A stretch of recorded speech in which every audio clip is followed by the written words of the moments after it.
Alors la musique classique, moi j'y suis venu via un jeu vidéo. À l'époque j'avais 4 ans, donc c'était un jeu vidéo d'Astérix sur Sega Mega Drive.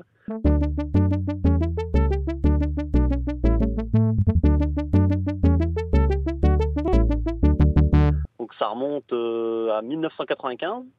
Et la particularité de ce jeu, c'est que toutes les musiques sont des musiques tirées d'œuvres classiques ou d'opéra. Quand j'étais gamin, en fait, la seule musique que j'écoutais, c'était à travers ces jeux vidéo. Je remarquais que c'était de la musique de grands compositeurs parce que donc dans ce jeu vidéo, dans les menus, on pouvait accéder à toutes les musiques qu'on pouvait entendre tout au cours de nos parties. Et donc on voyait donc les titres des œuvres, donc le concerto pour corps numéro 4 de Mozart, la procession des notes de Rimsky-Korsakov, il y avait les titres et le nom des compositeurs. Et en grandissant, donc je suis retombé sur ces musiques à travers la publicité, le cinéma, etc. Et donc ça agit un petit peu comme des Madeleines de Proust. Et donc j'y suis naturellement retourné. Donc en réécoutant Carmen, en réécoutant Rimsky-Korsakov, etc. J'ai reconnu ces musiques que j'écoutais quand j'étais petit.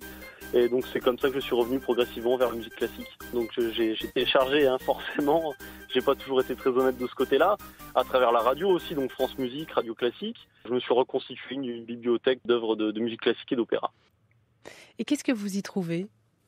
Alors qu'est-ce que j'y trouve ? C'est une certaine noblesse dans cette musique. Il y a une certaine mélancolie, il y a en même temps une certaine beauté, c'est une certaine poésie dans ces œuvres qu'on retrouve pas forcément ailleurs. On sent qu'il y a du travail derrière, c'est pas comme les musiques actuelles paraissent tellement pauvres déjà au niveau des paroles qui parfois sont d'une médiocrité absolue à mon sens, et au niveau de l'instrumentation, là aussi il y a une certaine pauvreté. C'est élitiste la musique classique ? Elle garde cette étiquette malheureusement, alors que non, il suffit de s'en approcher un petit peu pour en apprécier la beauté. Donc il y a des gens, ils vont écouter une musique, ils vont se dire c'est la musique de telle pub, alors qu'en fait c'est du Verdi, c'est du Chopin.